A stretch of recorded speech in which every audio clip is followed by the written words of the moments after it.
Resilience Hub is that one place where you get to track the overall resilience postures of your applications.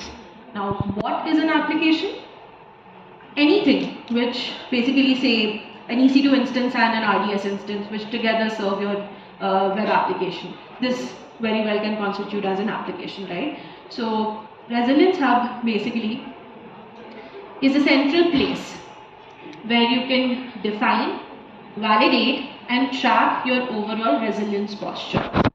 So what you do is, say you have your application created, your infra created through CloudFormation or Terraform, right? You can import your stack through either the Terraform state files or CloudFormation stack IDs, or say you just have your these resources already created, not through any of these infrastructure as code mechanisms, it's just created manually, but there are resource groups that you can create where you tag different components together as one bunch and you onboard it into Resilience Hub. Then you set some resilience targets, which are recovery objectives, the RTO and RPO that you would want for your workloads. Then you run assessments. Resilience Hub takes your target RTO, RPO into consideration, calculates what would be your current RTO, RPO based on the configurations you have currently, and then it shows you that data, whether you will be able to meet your goals or not. And lastly, there are also certain operational recommendations that it generates, which is again alarms, standard operating procedures, or fault injection experiments, which we'll see now. Just an overview, some key benefits. If you remember the challenges slide that I put up a few minutes ago, if you feel that it is difficult to continuously keep a check on your recovery objectives as your architecture sort of evolves or matures, this is where Resilience Hub comes into the picture, where it helps you continuously validate and track your application's resilience. So once you define your application in Resilience Hub, you can run daily assessments, or you can integrate it with CI/CD pipelines, so that the next time you make a change to your infrastructure as code template and you want to push it into production, before that you can run a resilience assessment on it, and it will tell you that, hey, your S3 bucket does not have versioning enabled, so if in case something were to happen to your current data, you're going to lose your application's availability overall. So minute things like that, and there could be other recommendations around maybe changing your current database to a more managed database for, again, sort of taking care of the multi-AZ aspects. Now, yeah. So as soon as you onboard your application into Resilience Hub, you run assessments, you get results, basically the findings, which are your current RTO, RPO if you continue to use your current configuration. Resilience related recommendations, which are mostly architectural guidances, which are again bucketed into different options. So whether you want to optimize for resilience but you want to be cost conscious, there would be a tab called optimize for cost, optimize for minimal changes, where you don't want to make a lot of changes, maybe just enable, say, automated backups on RDS. And then availability zone RTO, RPO. So if your application is really critical and you need to ensure that you have absolutely no downtime whatsoever and you need to have that sort of an SLA, you can go for those sort of options. And then operational recommendation. So these recommendations, what it does is, it tries to understand what type of an application it is based on the components it is using. So suppose you have an autoscaling group and you want to simulate a high load testing, right? So you can basically define experiments that simulate an added load to your workload, and that should ideally trigger an alarm, and then based on that alarm's value, an SOP should be triggered. SOP is a systems manager automation document which has a certain series of steps that it would take to ensure that if the load increases, say your autoscaling group has to dynamically increase the maximum capacity. So these three work in conjunction, and just so that you don't have to write these scripts from scratch, Resilience Hub basically gives you that option to select what all you would want to implement, and then it would give you the capability to directly download the CloudFormation script that you can go and then upload it further. And just like a disclaimer, Resilience Hub does not make any changes on your behalf, because we understand that there could be certain recommendations which may or may not be that relevant to you versus the others. So you get to choose what you want to work with. It would generate a baseline recommendation that you can then work with your team on. Now there are 4 disruption types. This is in line with what I was talking about in the mental model, that resilience does not always mean DR.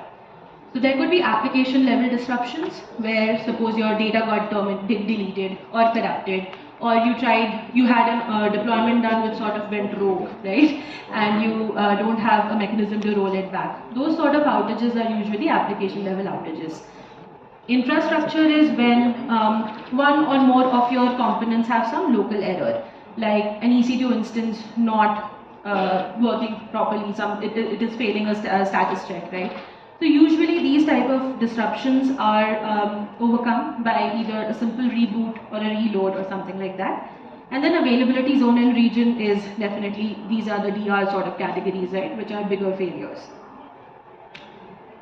So if you remember, I was saying that Resilience Hub can work with the application is basically a collection of services that work together to serve your workload, right? So at the moment, Resilience Hub supports these services. So if you have your workloads based on say ECS or EKS and RDS and S3, you can include those, categorize it as one application, and then you can run assessments on it together. And this list, by the way, keeps growing. We keep adding more and more services to this. So yeah, if any of these is available in your stack right now, I would definitely recommend going and checking Resilience Hub out, because it is free for the first 6 months for 3 applications, and after that it's like $15 per application, which is lesser than our average Bangalore weekend outing, right? Now just a brief on the user flow of Resilience Hub. So as I mentioned, you first define your resilience targets, which would be the RTO and RPO. Then you would add your application. So you create the resilience policy of your expected behavior. You add your application, which are the components that I spoke about. Then you start the assessment. And then you get the recommendations and you choose what to implement and remediate. So, and I'm not diving very deep into all of this right now because I have a demo and I want to show you all what exactly, how Resilience Hub looks in action. So for this demo, what I've done is I've taken a very simple application because I think a lot of the architectures currently utilize some of these basic components. But however, in that slide, whatever supported resources were there, if you have those, it will work similar to this. Like there's no change as such.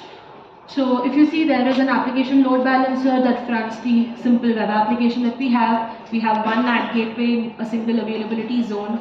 Then we have the compute in an auto-scaling loop behind the load balancer. Then we have our database in a multi-AZ setup. And we have an S3 bucket which hosts all the static content or static assets of our web application. My recovery targets would be this, and this is what I'll be creating the policy basically. So I'll give the values for if an application disruption happens, I want my application to be up and running in 1 hour max, and I want it to have the data like before, just when the event stopped, 15 minutes before that. And similar to infrastructure and availability zone, we are not taking region into consideration right now because that would have taken a bit more time to showcase in the demo, but happy to connect with you later one-on-one if you would have a requirement like that. The expected behavior for the Resilience Hub would be to identify that you have a single NAT gateway in one AZ. So the recovery target that you had shown for your availability zone disruption estimated RTO, you will not be able to meet that in case this AZ goes down. Your RDS does not have any backups implemented. So while it is multi-AZ, it may not be able to withstand an application level outage, which could be just a simple data corruption. S3 does not have versioning enabled, and we'll see all of this on the console as well. And those would be the improvements that then we would make. We would implement all of this, and then we will rerun the assessment to see how the assessment results change according to our remediations that we would make. And very quickly, the operational recommendations where we were talking about alarms and SOPs and experiments. So it is majorly centered around the chaos engineering principle. So chaos engineering is basically that school of thought or principle where you test your workloads under certain simulated event or experiments to build confidence on your service's overall availability in case of any turbulence or any issues that might come in. And this is a very simple process where you define like your workload you have in your steady state right now. You define a steady state hypothesis, which is nothing but how you expect your application, what is your application's normal behavior. Then you run certain experiments, which could be injecting events that could simulate hardware failures or software failures, or something as simple as a non-failure event, which could simulate injected load or a scaling effect, right? Now, once you have ran that experiment, you verify the results. Now, either it behaves as per your requirements, all good, your workload is solid, and if it doesn't, you figure out ways to improve it, and then you again rerun the experiment, and now that becomes your steady state. And in order to help you do this, we have a managed service called Fault Injection Simulator or FIS. This is an independent service in itself, so you don't have to directly use it with Resilience Hub. You can use it to run certain actions on your targets, which could be around compute, storage, networking, database, and more. And we have predefined actions that you can take right now. This is sort of a small list. In our documentations, you will find a certain set of more actions, and again, we keep adding to this list. So you can run this independently, but how Resilience Hub makes it easier for you to implement it is, you don't have to think about what all you have to select for your current stack. Resilience Hub is directly integrated with FIS, and on the console you will see a direct option to run these experiments. And you also don't have to go and select options manually and create these experiments. CloudFormation scripts would be available on Resilience Hub that you can download and you can provision through the CloudFormation service. So this is basically that operational recommendation part that we spoke of. So I'll just quickly move to the demo.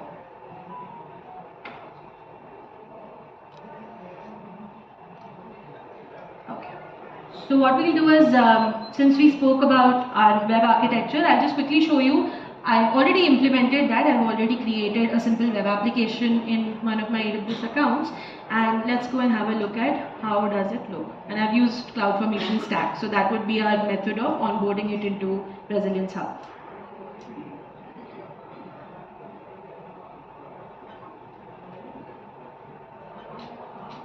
So there is a workload stack, which is for my web application, and then there's a pipeline because this whole infrastructure as code is being run through code commit and code pipeline. So if you see, we have certain CloudWatch events that have been created, the code repository, related artifacts. There is an SNS topic for notifications in case a state change happens, and the code pipeline, which basically refers to the code commit repository, which hosts my files, and then the pipeline basically refers to any changes that happen in code commit, it would be triggered. Workload basically has the same things. It has RDS instance, it has a load balancer, it has auto scaling group, an ad gateway and stuff. And this is the website URL. This is just to give you, this is not related to Resilience Hub per se, but just to get a look and feel of what is this application. So it's a simple employee database where you write to the database and you read from it. So this is what we are sort of working with, and the architecture that we showed on the presentation was basically related to it. So now let's go into Resilience Hub, and remember the user flow. We'll first create a policy, then add the application. So if you go to Resilience Hub and if you have not worked with it till now, you will see a page like this come up. It's a get started page. And what we'll do is, we don't directly add application, we'll first create the resilience policy. So we'll go to the left hand side, we'll go policies, and we go to create policy. Now you don't have to start from scratch. If you know your recovery objectives, you can create a fresh one where you give those numbers as per, remember the disruption types, application, infra, availability zone and region, which we have kept optional for the purpose of this demo. Or there are certain standard policies also that exist that you can use for your reference. So I'm going to use one of those. So if you have certain non-critical applications or workloads, you can use the non-mission critical type, which has a set RTO and RPO, like 2 days for an application level outage and 1 day for the RPO. Then if you have certain critical workloads, it would be definitely lesser than that. And then mission critical is what we are going to go for the purpose of this demo. So once you have selected that, we will go to the next page. We'll just review all our settings and finalize.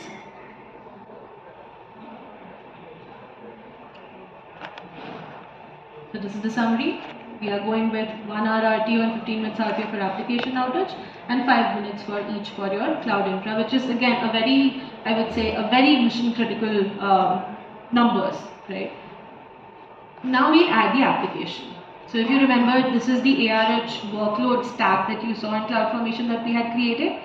So just give a specific description. This is not in any way related to your application. It's just for Resilience Hub to identify and to show it to you. If you only have resources which you have created using CloudFormation or Terraform or service catalog app registry or something like a resource group, you select that. If you have just EKS workloads, you select the second option, and if you have a collection or a combination, you use the third one.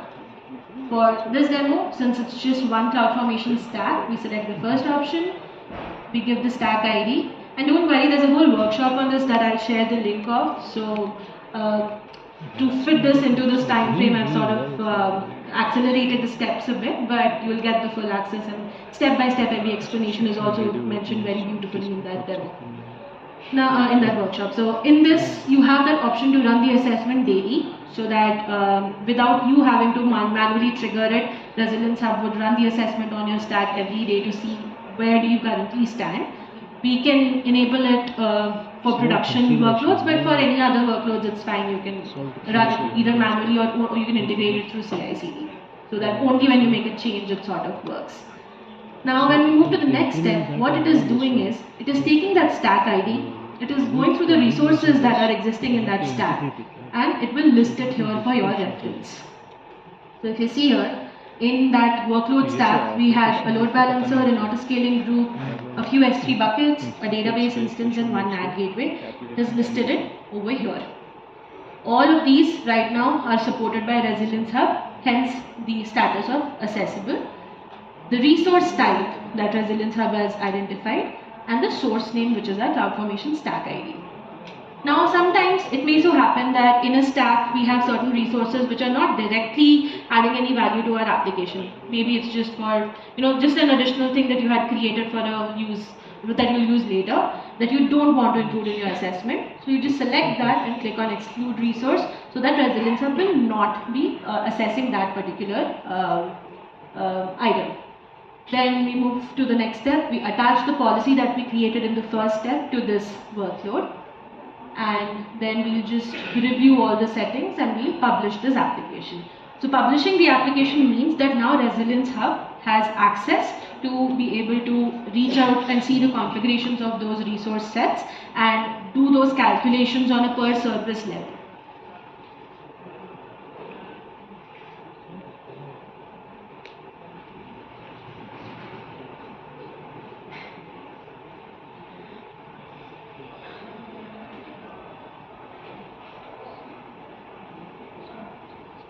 Right. So once the application is published, in the workflow tab, you'll see the second option is assessing resiliency. On the bottom half, there are a few other options which we'll cover step by step.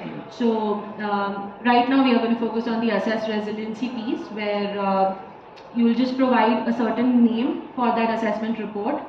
So yeah. And this can be anything. If you have a particular naming convention, you can use that and let this run. It will take some time, and then you'll see the status is successful, which means the Resilience Hub has successfully completed the assessment, but the status is policy breached. So if you go into the report, you see there are different options. We'll just focus on the results for now. So your overall RTO and RPO for an application level disruption is unrecoverable, and for an availability zone it's unrecoverable. Region we didn't define, and for infra it seems to be fine.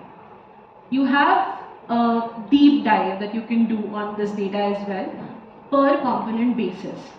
And it just doesn't say that it's unrecoverable.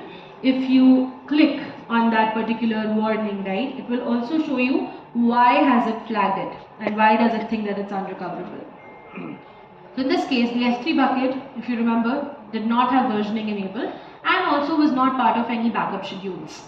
So if there is an unexpected deletion by any chance or a change in your file, you will not be able to recover it into a previous stable point of operation. And same thing, so because that data will not be available, you will also not be able to meet your RPO goals. Similarly for database, while we had availability zone failure sort of taken care of by having it in a multi-AZ environment, for an application outage which is related to the data layer, we don't have any backups. So we cannot go back to a last stable state. Now NAT gateway, because it's a stateless device and it's a managed service, there are no application outages that you would immediately get affected with if a deployment happens or anything like that, so it was all green. Similarly for your infra level outage, because we have taken care of a lot of things, we are using managed services, so AWS is taking care of managing the resilience of those components, so those were also green. Now in availability zone, there was just one component which was not highly available, or it wasn't set in a highly available setup, which was the NAT gateway. RDS again had a multi-AZ setup, so it can very well fail over to that, and this is what we will even simulate in one of our chaos engineering experiments for today.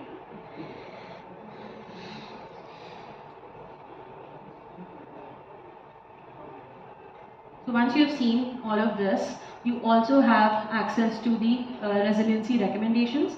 So these were just results that it gave you, but what options do you have? What changes you will have to make in order to ensure that you are able to meet your RTO and RPO requirements, right? So for your database, the quickest option or the quickest change is to just enable the automated backup policy. So this is cost-wise. It also tells you what would your base cost look like if you were to implement this change. Again, note that Resilience Hub is not making that change on your behalf. It's just merely showing you that picture that you can then discuss with your teams. And if you enable that, what would your RTO and RPO look like? It gives an estimate of that as well.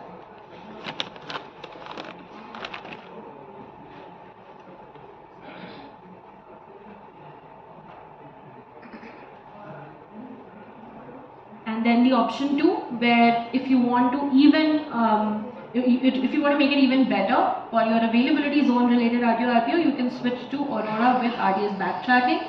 So that sort of helps your RTO to be even smaller, because again all of that is being managed by AWS on your behalf. So you don't have to take a reactive action to something. A lot of it would be managed for you. Similarly, if you go to the networking component, there is just one option majorly if you're using a NAT gateway, which is again optimized for cost. There is a slight charge associated with it, so this can give you visibility into the trade-off. Cost of implementing this versus cost of that disruption, right? So you can sort of make that call. Similarly for S3 bucket, it's backup and versioning. So same breakup. So these are the resilience recommendations which were the architectural guidances available. I'll just quickly move on. So now what we'll do is we'll basically make those changes, right? Once, so basically adding that second NAT gateway, creating that RDS backups and enabling that versioning in S3, all of that we are basically making here. And once we push that change, that pipeline gets triggered and your CloudFormation script, the workload stack basically starts getting updated. So those resources would be created now. And once these are created, we'll go and we will re-add the new set of components that are now created. So we go to application structure and we go to the input sources. Input source would be your CloudFormation stack. Just go there and click on actions and re-import the input sources. So what this will do is, it will again go through your stack and will see what is the drift or the change between your current stack and what the previous stack and the current stack. So you see the NAT gateway got added and a few other things it was able to detect that has been implemented. So once you have this, you just publish this new version. So this becomes your now current version of application that Resilience Hub has access to assess. Once this is done, we'll run the assessment test again. And now if you see, we are able to meet the policy. And it will now give you what exactly with these changes, what is your current RTO and RPO, what does it look like. I'll just quickly move on to the last part because I think we are 5 more minutes. So we have, till now what we have done is, I'll just take a pause, right? We have defined our resilience policy based on either the values we had already or the predefined templates for RTO and RPO. We added our application. In this demo, we had a CloudFormation stack ID. So through that stack ID, we added our application, we identified the resources we want to assess, and then we ran the assessment. For the first assessment, our policy was not met, and we saw that in the results there were certain elements that were not recoverable for an application level outage, some for AZ level, and so on and so forth. And we also got some resilience recommendations on what architectural change you need to make in order to meet your RTO RPO. Now comes one of the most interesting parts, right? The operational recommendation and how to implement it. So we will basically go back to Resilience Hub, go to the assessments, take the latest assessment, as this is referring to our most latest copy of application. Go to operational recommendations section, and you will find here alarms, SOPs, FIS templates.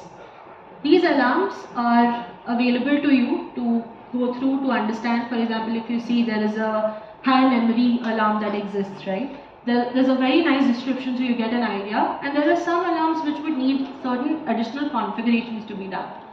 For example, this is for the memory utilization monitoring. Now, we all know, right, CloudWatch does not by default monitor this metric. You need to install a custom agent onto your instances, and then it will be able to push this. So it will just give you those warnings so that you know what are some of the prerequisites that you need to take care of. We are just taking two of these alarms. One is synthetic canary. So synthetic canaries basically simulate your end user pattern or end user workflow, that users, when they come to your website, they would basically take all of those steps to execute a certain process. What we did before was, once we selected the alarms, we went to the create CloudFormation template option and we downloaded, basically we just clicked on that and we have those templates created for us stored in the last folder, and we are doing something similar for SOPs and FIS templates also. So SOP again would have a series of automated steps that it would take in case a certain alarm gets triggered, that we will have to set up that if this alarm gets triggered, the event action should be this particular SOP. And this FIS templates, so there are various scenarios, right? You can inject CPU load, you can, and the description basically says it all, how to test that your application automatically recovers in case your RDS sort of fails over to the secondary. So select anything that is relevant to your use case and create the CloudFormation script that as well. So we are for this demo, we are selecting the failover RDS instance test and injecting CPU load and create CloudFormation templates. It's just saying that if you want to create this experiment, you have to have the CPU metric created or alarm created. So it was just a warning that it gave. Now our ARH or Resilience Hub puts all of those templates into S3 for durability. So you can go to that template section, go to that particular name that you gave, and navigate to the link that it shows. That will take you to S3, and within S3 you will have it in one of the associated buckets. So just download this, and we'll do the same step. We'll again go back to Resilience Hub, we'll go to the template section and download the CloudFormation scripts that were created for SOPs and FIS experiments. What I'm doing is I'm going to CloudFormation now, and I'm just creating a stack or creating the alarm through the CloudFormation script that was earlier, that we downloaded earlier.